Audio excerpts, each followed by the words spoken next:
We are honored to have with us today Géza Tóth, who came all the way from the Rain Institute in Budapest. Géza is a well-known, influential combinatorial geometer known for graph drawing topics. One of the topics he impacted the most on is crossing numbers of graphs, and that's what he'll talk about today. So, to Géza. Hello. Oh, thank you. So is the mic? So shall I stand here and speak loudly? So can you hear me, or I don't know? Yes, we can hear you and we Okay. can see you. So this is, yeah. They can see your slides. And how do I? They see your slides. They don't need to see the slides in the screen. They Okay, just need to see you. good. Okay. So yeah, so thank you for inviting me. I want to talk about crossing lemma for multigraphs. It's a several papers, several works. It's a joint work with János, who was actually my advisor here 30 years ago. I was a PhD student here. Gábor Tardos, Michael Kaufmann, and Thorsten Ückert. And there are some others. Okay.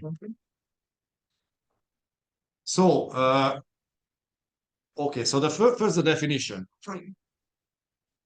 For a graph G, the crossing number is well, I guess all of you know, but let me repeat it, is the minimum number of edge crossings, overall drawings of the graph in the plane. So that vertices are points and edges are curves. And the crossing lemma, which is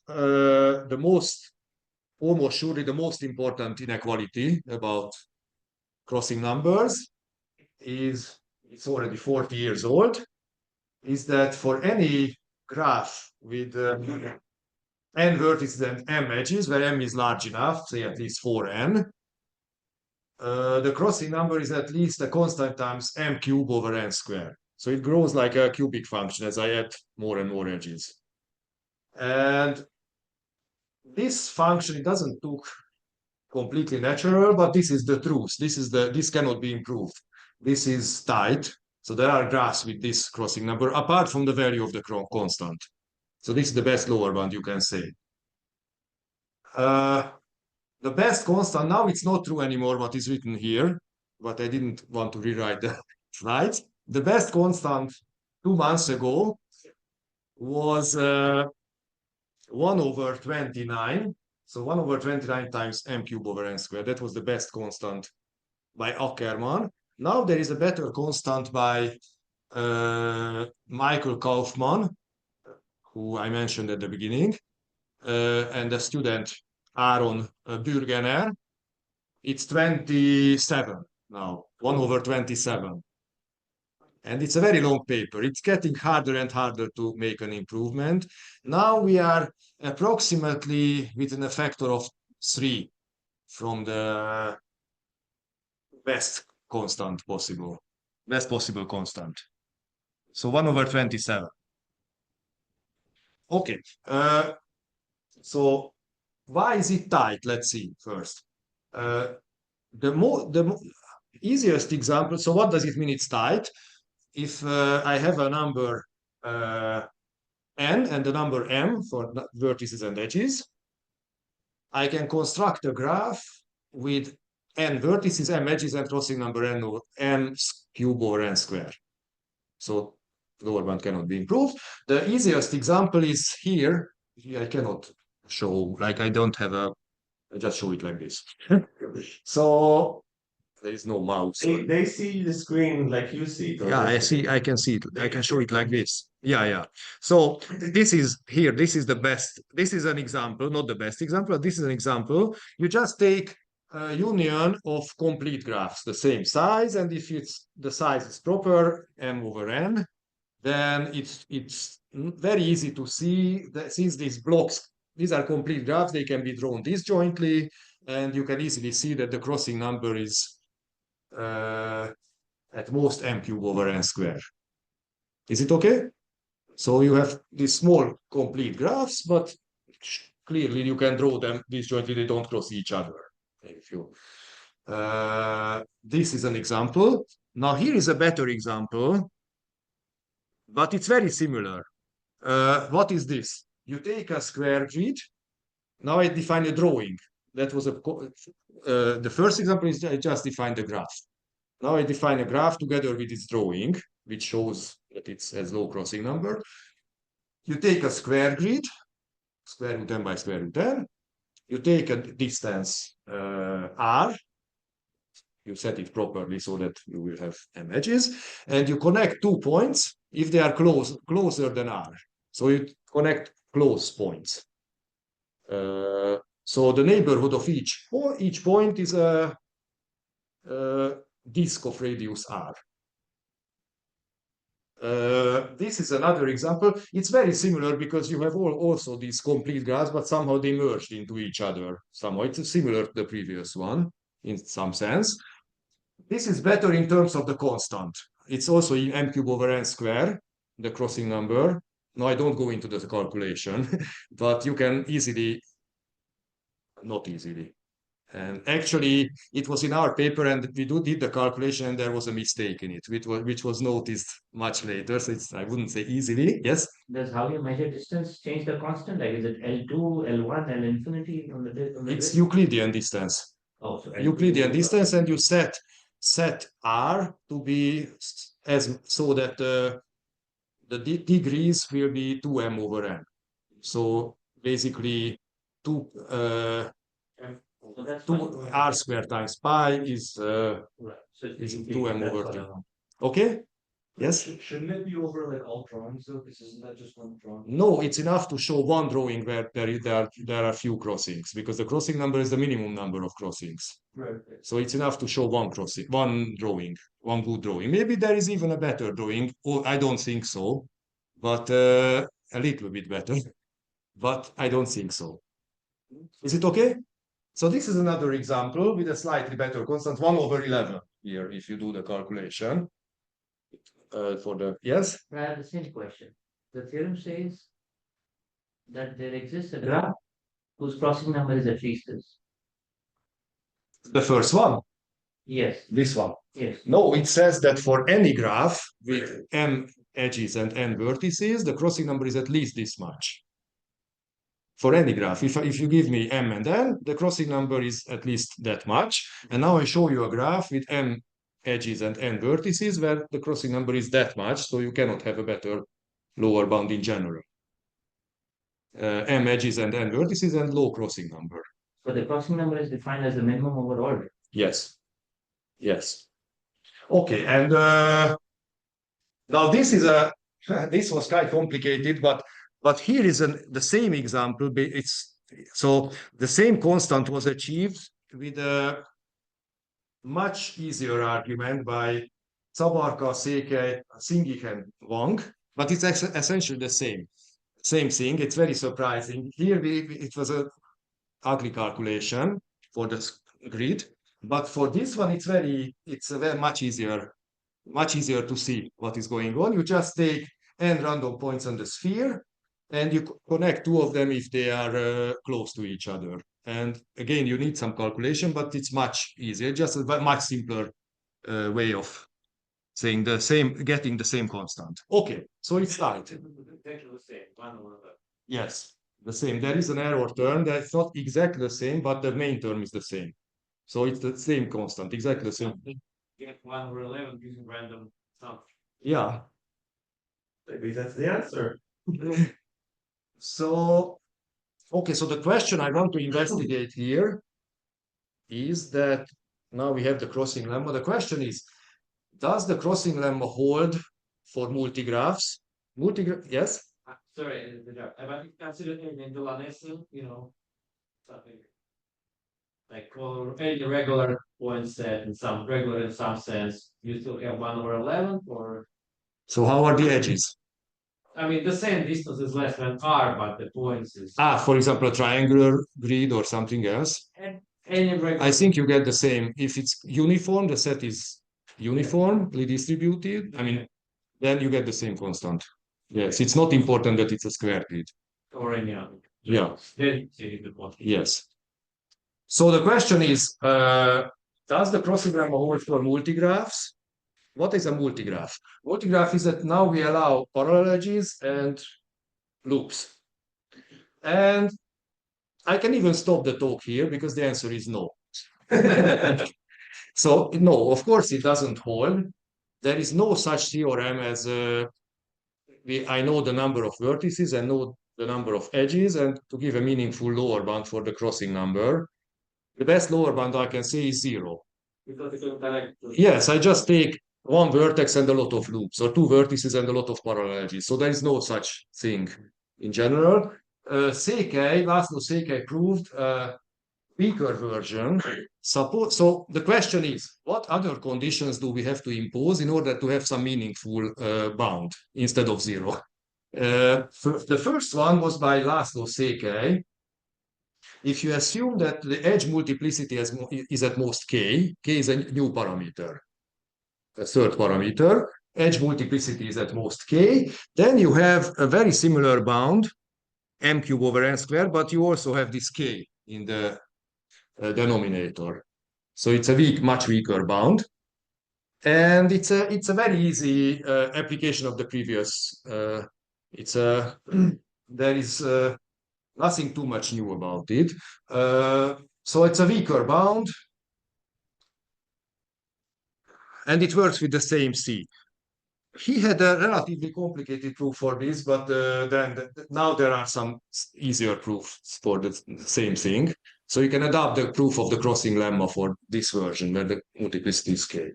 Okay, but the interesting question is, when can you get rid of this k? Or when can you have the real, okay.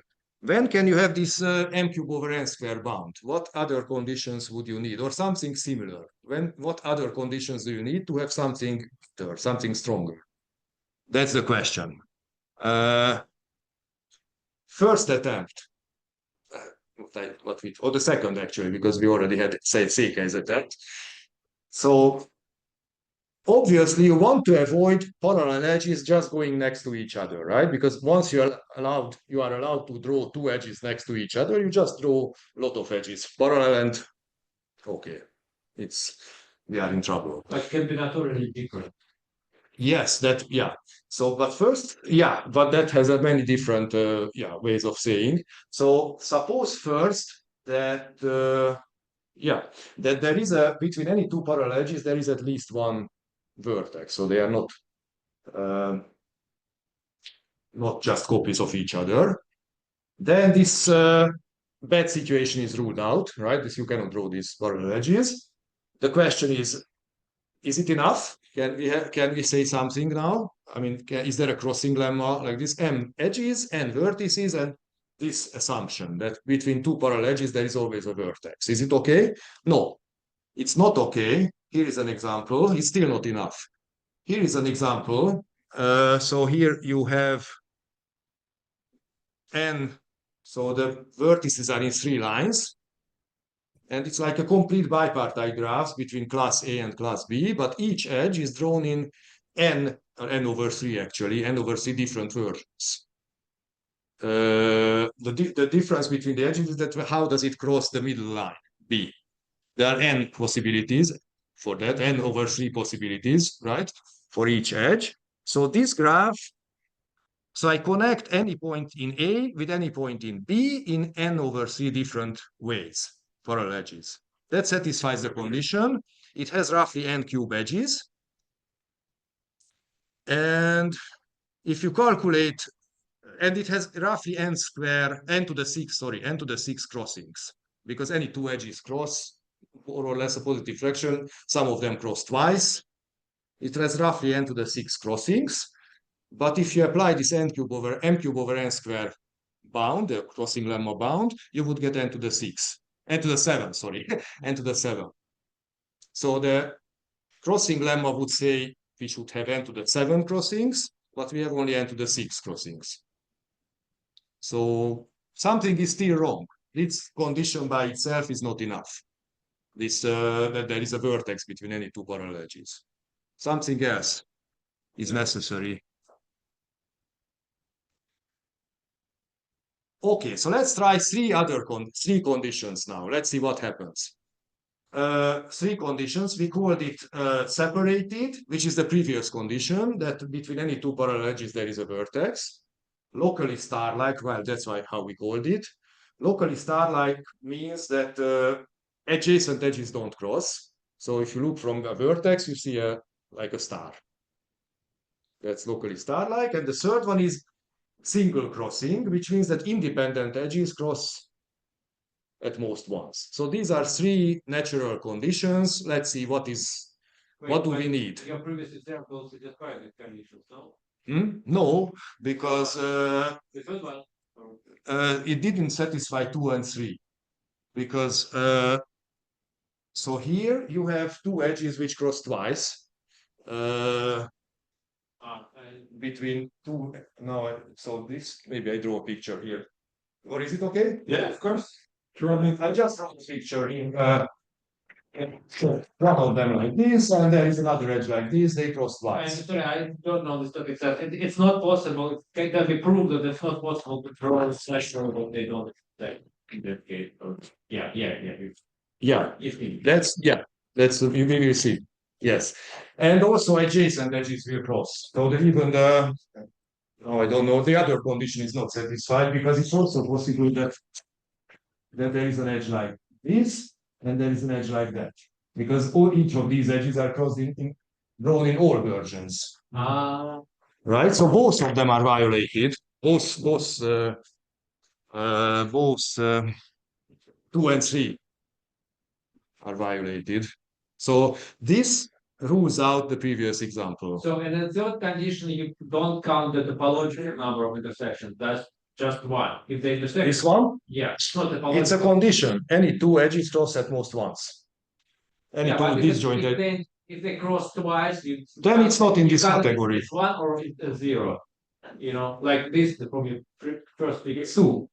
You can't. It's two crossings. Yeah, but in third, at most one. Okay, Is it okay? Yeah. Okay. So the question is, what of these are necessary, or what happens if we have these conditions? Do they help? What is going on? That's the general question with these conditions. It's clear that the previous example is ruled out by these conditions. Ruled out twice, because condition 2 and condition 3, both of them forbid the previous example. Okay, so maybe it's a little bit too strong. We will see. So we proved, so there are these three conditions, and with János, we proved that actually if you have all these three conditions, plus then there is a crossing lemma type bound. So if you have this separated locally star-like and single crossing, and you have, then the same statement holds basically with a different constant. So if you have enough edges and you only consider this kind of drawings, then the crossing number is at least, the number of crossing, let's say, is at least m cube over n squared. So these three conditions are enough. Yes? Do you know the bound in the case where you're just taking like one of the other conditions? Like if you just take two that are low. That will follow. Exactly. That's the talk. question. Can you simplify the third condition, like instead of require that they have only one intersection, just counted one? Or I don't know. Counted one. Like No, because this example would not, at least if you don't have the locally star-like, because here even if you count it one, it's same problem. It's even smaller crossings. So with the previous example, the problem was that the crossing lemma would say n to the 7 crossings, and here you have only n to the 6. Okay, and if we just ask if you have odd number of intersections, like in topological terms. That I don't know. That I don't know. Sorry. Yes. Now, okay. So here are the three conditions on the top of the slide. The first one is, in some version, it is definitely necessary because we have to rule out those parallel edges. Maybe in some other version, something like the first one is definitely necessary. The second two are questionable. But we have already seen that if you have all three of them, then we are happy. then that's fine, okay?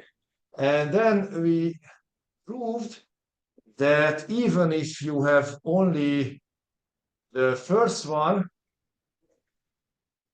and the second one, a slight improvement. If you have only the separated and locally star-like, you don't need the single crossing condition. Then already there is a crossing lemma type of bound. So the third one is not necessary. That's a slight improvement. If you have only the separated, then we can say the following. Then you might have this example which we have seen. Then the situation is that that we could prove this weaker version, m to the 2.5 over n to the 1.5, which is similar but weaker than the as a lower bound for the crossing number, and actually it's also tight.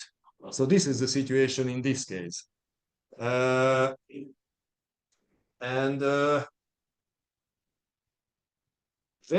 will get back to it, but very roughly speaking, the reason is the following. Why is it tight? We proved that with that condition, the separated, alone, nothing else, just separated, the maximum number of edges is n cubed for a graph. Actually, it's not very hard to prove, they're n cubed. The reason is very easy.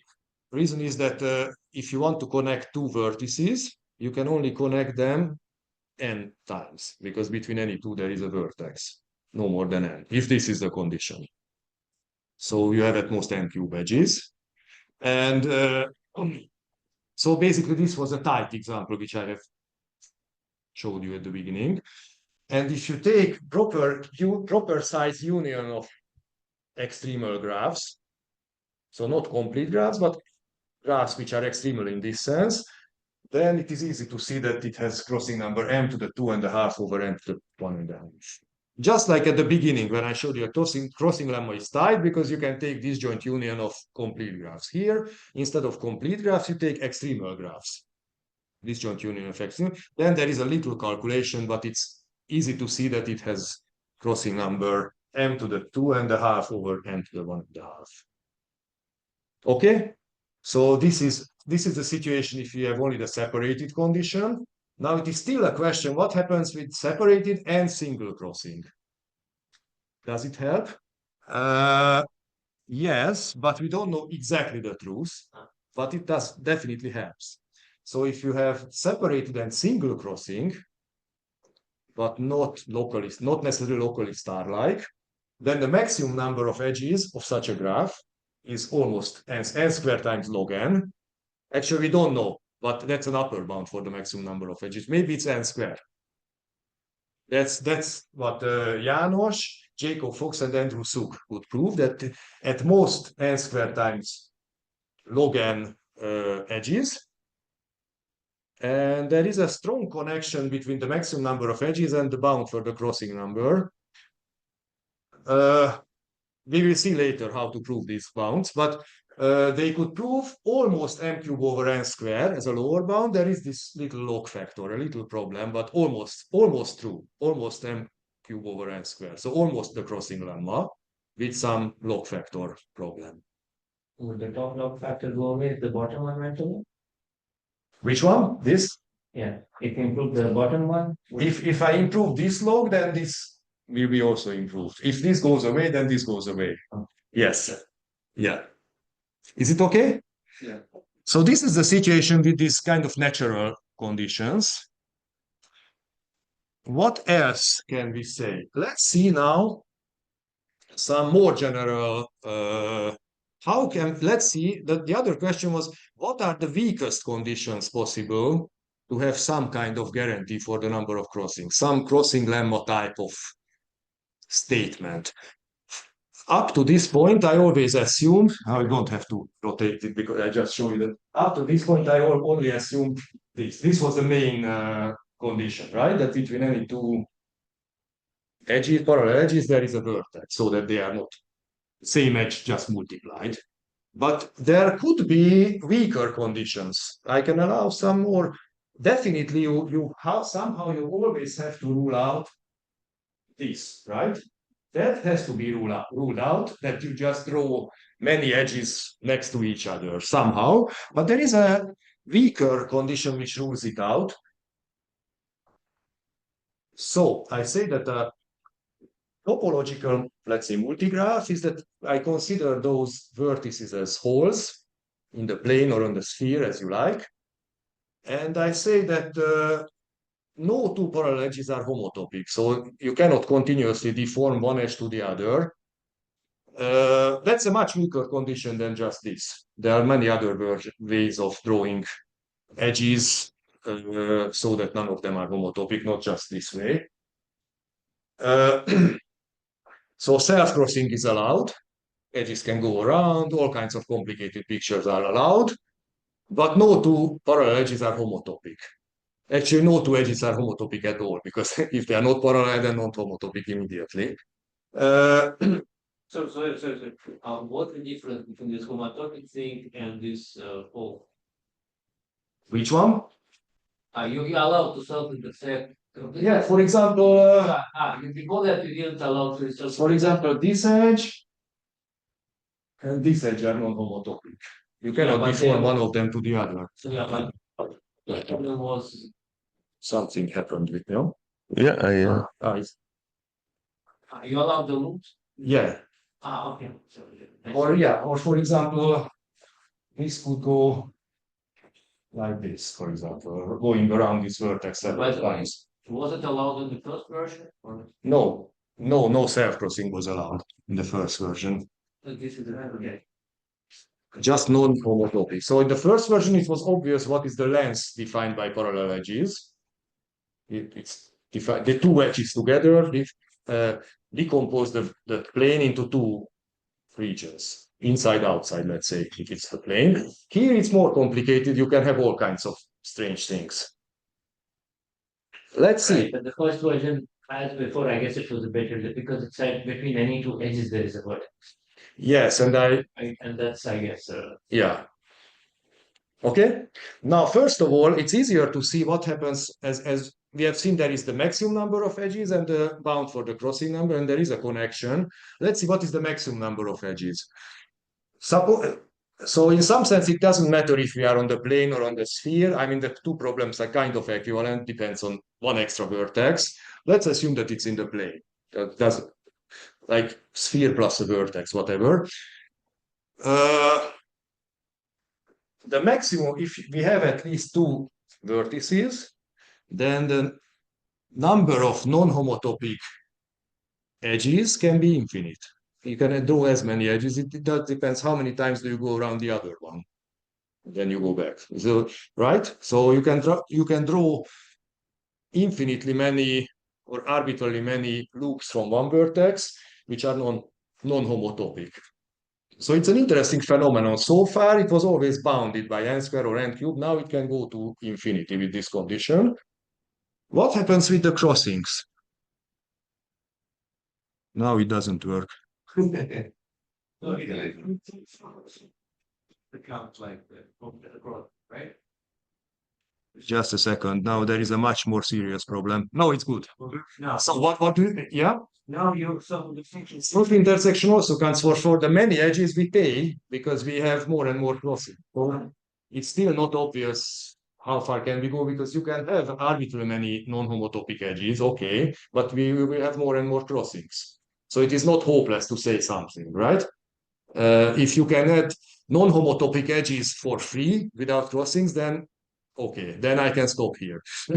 But in order to add non-homotopic edges, you pay with a lot more and more crossings. So it is still not hopeless to say something.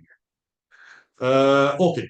No, but I was like certain the section beyond the count like crossing. Yes. Just like so, any intersection has the same weight or same value, no matter if it's a self-intersection or a.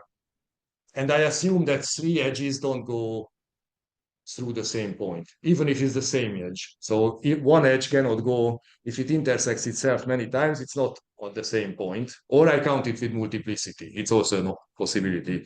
If an edge goes through the same point 3 times, that counts as three crossings. Okay, and now what can we say? So suppose that I define this crossing number here, I denote it as crossing prime, just to make a distinction between the usual crossing number and this strange one. It's the minimum number of crossings over all non-homotopic multigraphs with n vertices and m edges. So you take the number of vertices, number of edges. Okay, first let's define it for a graph. If you take a graph, it's a non-homotopic crossing number, is that you take all drawings in the plane with this non-homotopic condition. It's a multigraph. If it's not a multigraph, then it's identical to the previous, the usual crossing number, because then it's non-homotopic automatically. If it's a multigraph, then you take all non-homotopic drawings and the minimum number of crossings. Okay, and what we really want to investigate here is this crossing prime. Does it work? Yes. Crossing prime, it's not a very good notation, but for this half an hour, it is okay. Crossing prime NM, which means that I take the minimum of this value. So I take all multigraphs with n vertices, m edges, all of them. For all of them, I take non-homotopic drawings and the minimum number of crossings of all of them. So in other words, what can I say? What lower bound can I say in general? That's the question. That's the crossing prime and m. Okay? And it turned out there is a crossing lemma type of result even with this restriction, but it's a different function. It's not m cube over n square. First of all, it turned out that it is something like m square over n instead of m cube over n square, m square over n, which is smaller, right? By a factor of m over n, so it's a smaller, a weaker bound, and actually it's almost tight apart from a log factor.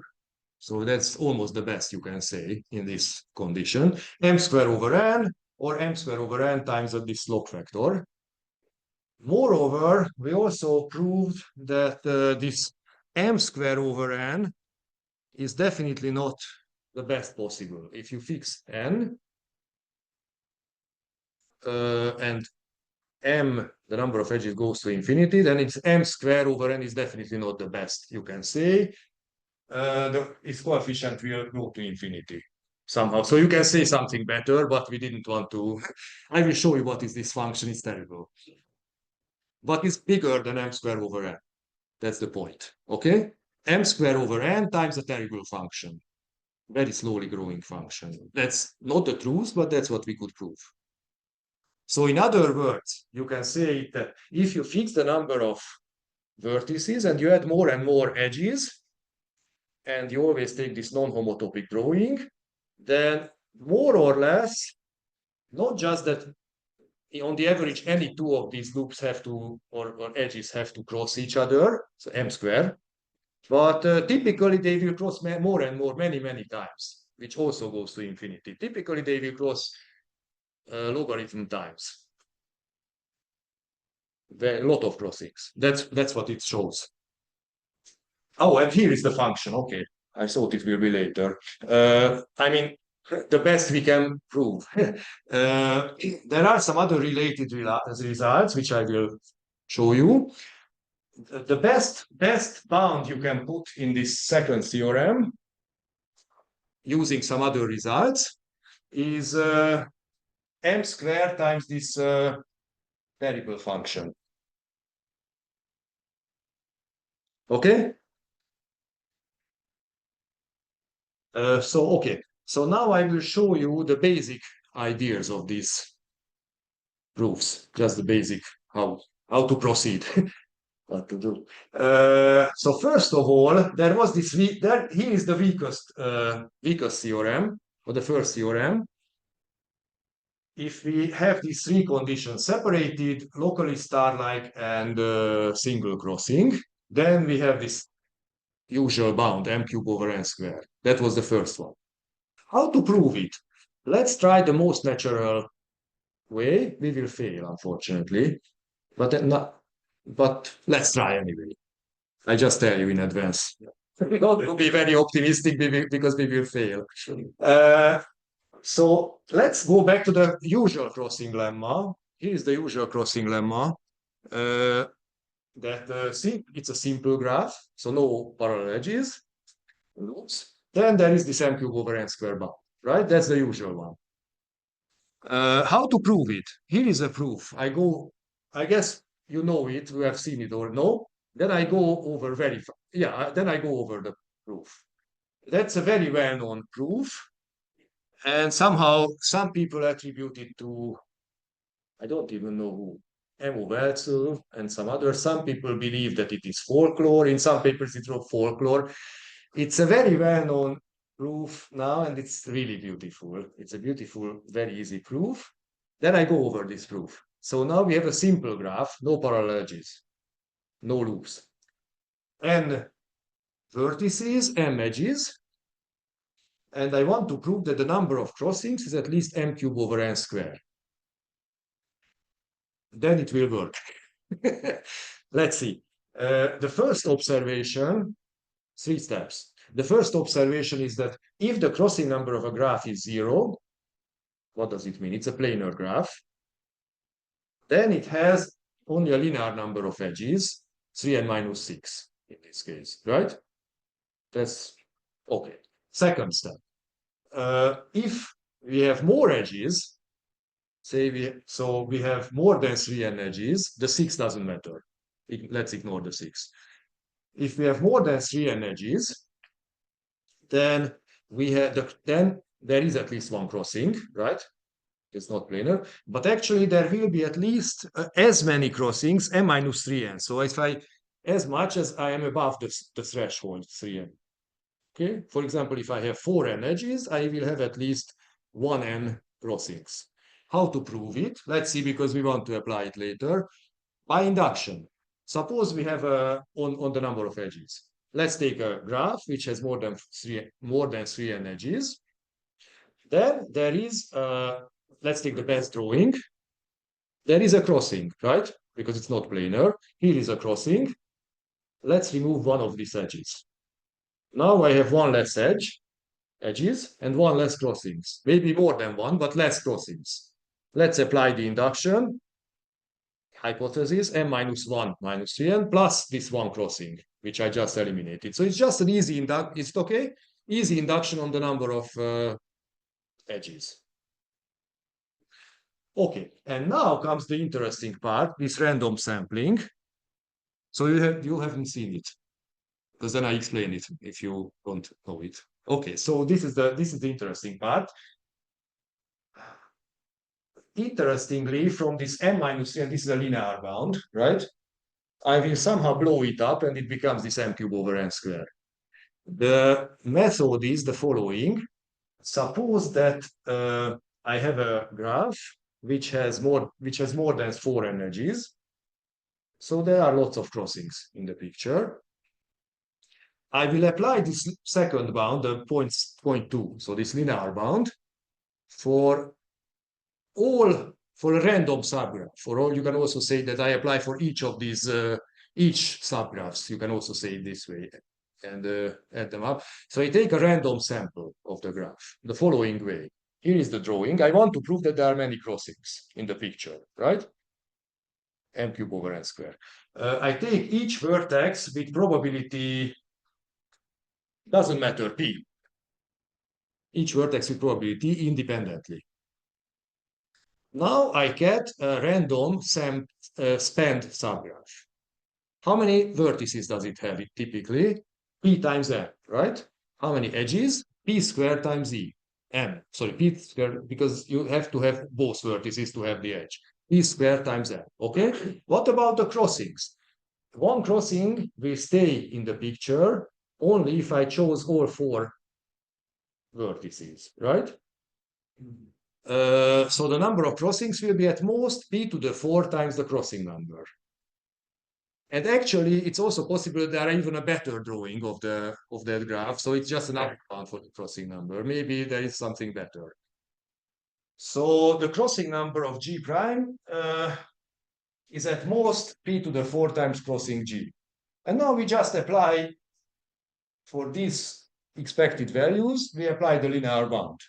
We can do it because the expected value is additive, even if they are not independent. We can just apply it for this expected values. And if you set the p properly, you get m cube over n square. Looks like a magic. You can think about it for a long time. Why does it work? It's very lot of interpretations. It's very interesting proof and very nice. Is it okay? Yeah. Okay, so now you have p squared L minus 3 there. Which one? Okay, I see. For you make sure that after the resampling, you still are within case 2. Yes. Yes, that's why I chose it this way. Right.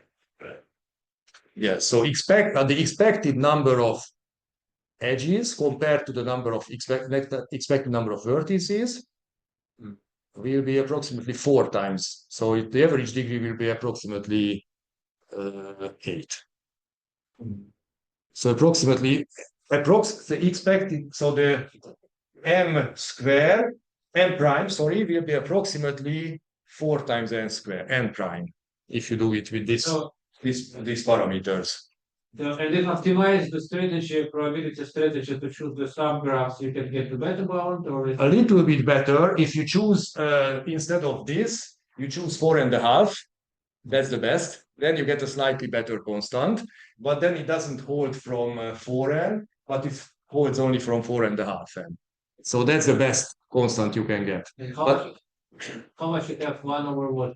1 over 60.75. Instead, it's a little bit better. Yeah, but I mean, That's the best you can do. different subgraphs you can choose the. That kind of approach, I don't know. So that way, I don't know this kind of improvement. Just by setting the constant a little bit better, you can get slightly better than this. Yeah. Okay? So this was the proof, or the classical proof of the crossing lemma. The first proof was actually an induction, which gave an not astronomical, a big constant. Oh, sorry, small constant. Very small constant. And then came this beautiful probabilistic proof. So it's a natural idea to try to apply this one for multigraphs. But then you have p squared and p to the 4th direction, right, for multigraphs. Which one? For multigraph, you will not have p squared. If you have a loop, then you will. Okay, that's one thing. Very good. Let's assume that there are no loops. Very good. So if there is a loop, you already have a problem because it will have more edges. Yeah, Let's assume that would be a p cube, right? This one here. that's another one. Very good. Very good. And if we assume that only independent edges cross, but it's a multigraph, then there is still hope at this point, but not for a long time.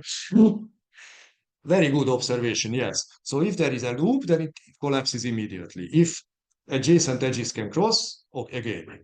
What happens if only independent edges can cross and it's a multigraph? Let's see. So it's separated locally star-like single crossing. We assume everything just to be on the safe side, but we are still not on the safe side. First of all, the first step is absolutely okay. The first step is okay. It's Euler's formula exactly the same way. No difference. Even if it's a multigraph, if there is no phase of size less than 3, then we can apply Euler's formula. So even for multigraphs, you cannot have more than 3 and minus 6 edges. That part is okay. Okay. Second step, exactly the same thing. Induction on the number of edges.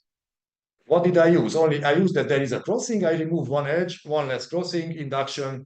Everything is okay. The third step is a problem, and this is the problem here. This is the problem that when you take a random sample, so you take the points randomly, then it is absolutely possible that there was a length determined by 2 edges, which contains some vertices, and we didn't choose those vertices. So it's not separated anymore. We tried very hard to avoid this problem. We couldn't. So we couldn't modify this proof so that somehow this is avoided. I mean, this doesn't happen. This is the problem. After that, you cannot apply the previous bounds. Okay, so let's see, what can we do then? That was the problem. We applied a much more complicated, there is a much more complicated proof of the crossing lemma, which I show you, I mean, sketch, not show you, that's a sketch.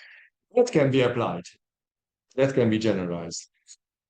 We need some bisection, so we will bisect the graph into several pieces. We need the following theorem. So now I show you another approach how to prove the crossing lemma, which can be changed to this scenario. There is the Lipton-Tarjan separator theorem, which says that every planar graph can be cut into roughly equal two parts with square root n vertices, roughly speaking. Okay? So every planar graph has three sets of vertices A, B, C, so that A and B are not connected. Both of them are approximately the same size, say both of them are at least n over 3. It doesn't matter, just n over 100 is as good, just the constant times n. And C, which is in the middle, which separates them, is only a size of square root n. Think about the square grid. This is a typical example. This is a planar graph, and in order to cut it into two roughly equal parts, you need, say, one row or one column or something similar, which is about square root n. What the idea of the proof? What the idea of the proof of this lemma? This has many proofs, many different proofs. For example, there is the Köbe theorem. This every planar graph can be represented as a touching graph of circles, and then you take a random, you put it on the sphere and take a random bisection. There are many other proofs. It's not easy at all, as far as I know. Now, but it's not enough, not good enough for us. This has a generalization for edge separators. So this was vertex separator, right? C is a set of vertices which separates the graph. There is a similar theorem for edge separators. What is an edge separator? I want to cut the planar graph or other graph into two parts, roughly equal, by cutting relatively few edges. Now, not vertices, edges. And clearly, there is not a... So if you just think about the star, one vertex and all edges, you have to cut half of the edges, or positive fraction of the edges, so it's not very good, right? High degree vertices make some problem, yes? Still planar, in this case when we're doing the edge. I will apply it for planar, but yes, planar. So for edge separators, the situation is more complicated. But there is this theorem. Basically by Paf-Saroki-Szegedy.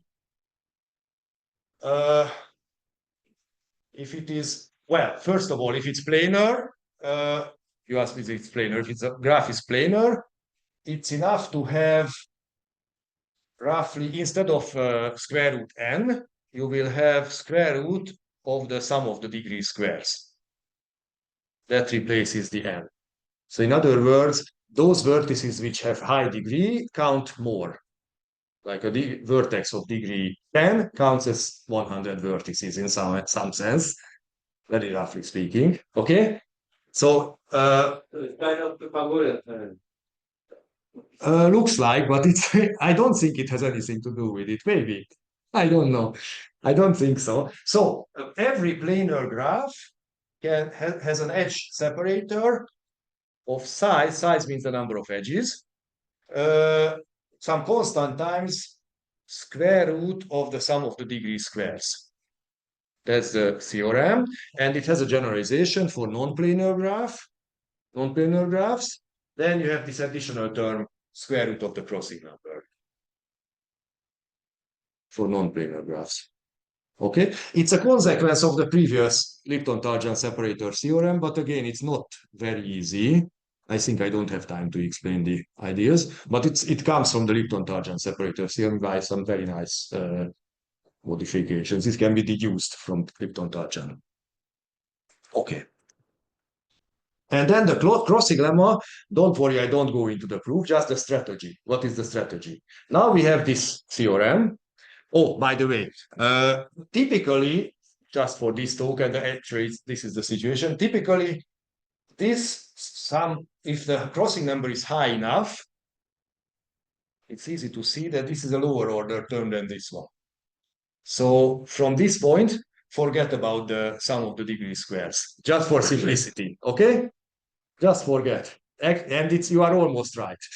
Okay? So it's just, let's say it's not exactly true, but almost, that every graph has an edge separator of size square root of the crossing number. Almost. Okay? And the strategy is the following. What do I want to prove? Again, the crossing lemma, which already we have seen a nice proof. Now I show you an ugly proof. So I want to prove that if you have n vertices and m edges, those are fixed, then the crossing number is high. I want to give a lower bound for the crossing number. Actually, m cube over n square, right? So lower bound for the crossing number. The strategy is the following. I take the graph. If it has already a high crossing number, then I am happy. I wanted to give a high bound for the crossing number, right? If the crossing number is high, I am finished. If the crossing number is not so high, lower, then you can take the square root of the crossing number, which is a small number, 0% of the edges. Then, right, the square root, if the crossing number is less than square of the edges, then the square root is less than the edges. So I can take 0% of the edges, cut it into 2 halves. Edge separator. Good. Let's consider this the two components and do exactly the same. If one component has high crossing number, I am happy. If it has low crossing number, I can almost for free, I can cut it into 2 parts. And let's continue it as long as necessary. At certain point, I have to stop. Each component already has high crossing number relative to the number of edges. And I still have almost all of the edges because I always deleted just 0% of the edges or very small fraction of the edges. Basically, I still have most of the edges, but very small components. And then it can be shown that a typical component should have.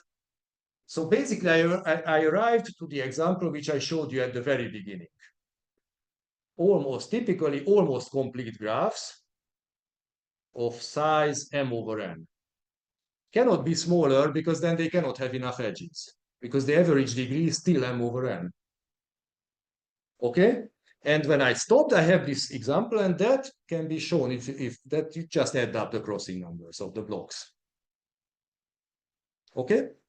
That was an ugly proof of, not ugly, but a not so nice proof of the crossing lemma. But this one can be adapted to the previous one. So this is the method. I don't. Yes? Question. So, but here you use this lemma that you mentioned on the previous slide about square root of. Yes. How complicated? How hard to put this lemma? Is it The square root of the crossing number? It's not hard. You apply the Lipton-Tarjan separator theorem, where you put a vertex in each crossing, and the hard part is that you replace each high degree vertex by a square grid, a proper side square grid, and then you argue that you don't want to go through a square grid, you want to avoid them.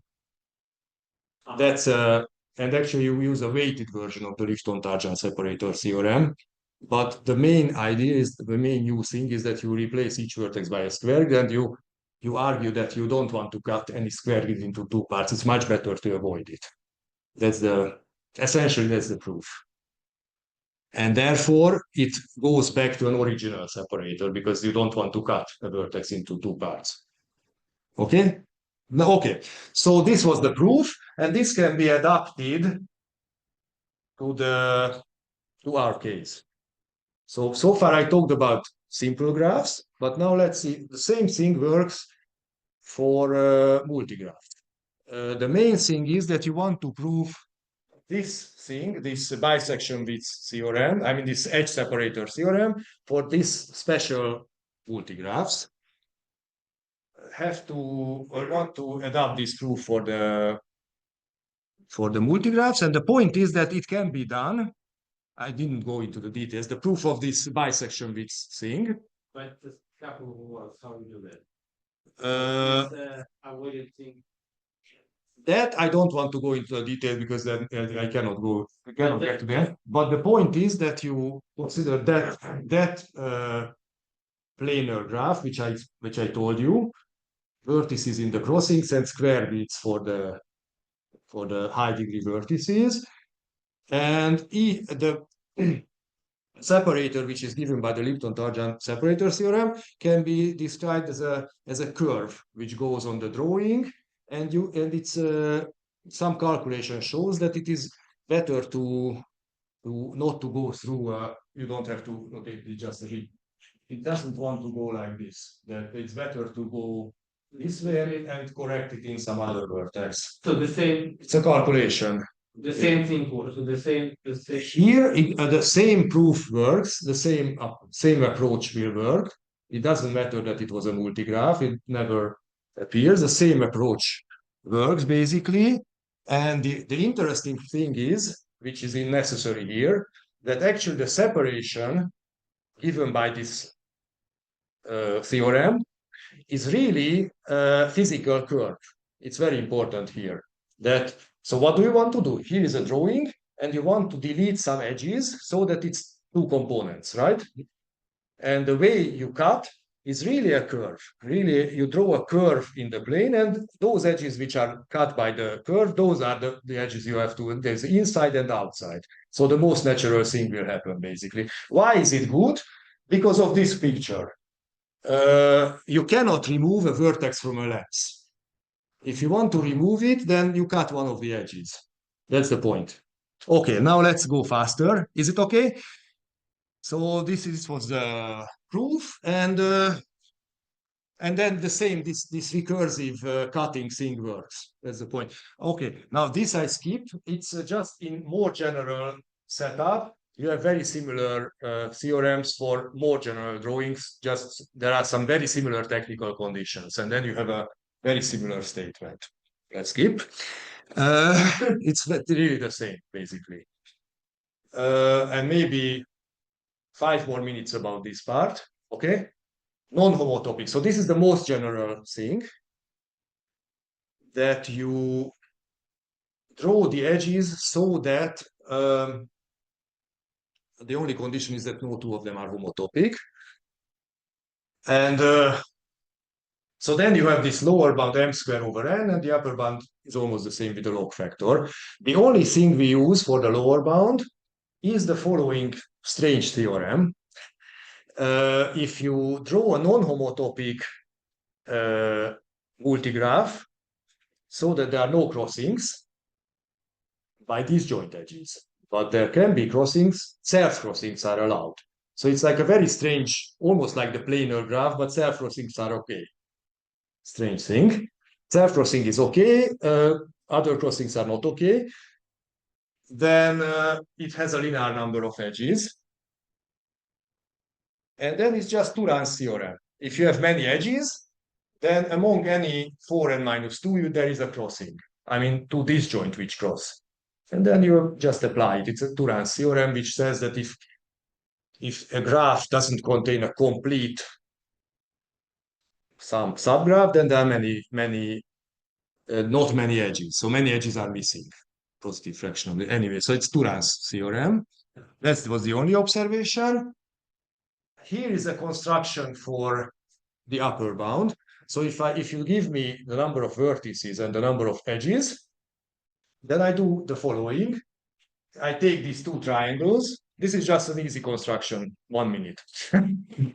So you take these two triangles. There are better constructions actually, but let's see this one. Two triangles, and so basically I can consider any loop as a word, a product of these two loops. It's not commutative. You just take a word A, B, or A inverse, B inverse, product of these things. They are non-homotopic if you take different words. And that's it. You take all words of length log m. M is the number of edges, all words of length log m, drawn like the triangles, very similarly, and you can limit or bound the number of crossings because they are triangles. Any two of these loops or triangles cross at most, I don't know, 6 times, or right? Yes. Just because of their triangles, and that's it. So you have very few, lots of these products of triangles and few crossings, just because they are triangles. There are other, yeah, and this I just mentioned this problem because this is a much more general and well-studied problem. If it figured out that it was studied much earlier, it's a very general, nice problem. Suppose that we have n holes, n vertices or n holes. How many non-homotopic loops or edges, or let's say loops, can you draw? It equivalent the problem. How many non-homotopic loops can you draw if any two cross at most k times and any one crosses itself k times? How many can you draw? It's a very well-studied problem, and it is not clear what is the answer. It's not known. How many can be drawn? Very interesting and deep problem. These are some easy constructions, some lower bound. So this many we can do. As you can see, it's a union of two functions. One function and the other function, depending on which one is bigger than the other. I mean, more or less. And here is just one construction. One other construction which shows that you can have at least exponentially many. You just take all these vertices and you take all possibilities. You go over all these vertices 2 to the n minus 1 ways, like all possible. And yeah, and now I just mentioned the last one. It was very well studied. Upper bounds for this functional fkn are typically this recursion. They give a recursion for it, an induction proof. And this is the best we know now. Illingworth, Scott, and Wood. Beautiful paper. Beautiful paper. This is the best we know. And I think I say nothing about the proof. Just show you this. Basically, they encode the edges, the loops. Somehow they translate each loop into a word, a sequence of some letters, and they count them. So it's a coding. They code it somehow in a better and better way. They use the best coding. So I think I don't say anything about it because Is it like, to find the best coding and then you get the better? I'm not entirely sure if no. This is still very far, as you can see, from the, well, not necessarily from the truth. Maybe it is the truth, but from the lower bound, definitely very far. We don't know. It's a very exciting problem. And once you have this, then you can use it for the other problem, because if you have more than these edges, then there are two which cross many times, right? And then you repeat it. So that's how you use it for the previous problem. Okay, thank you. And sorry that I was not uniform speed.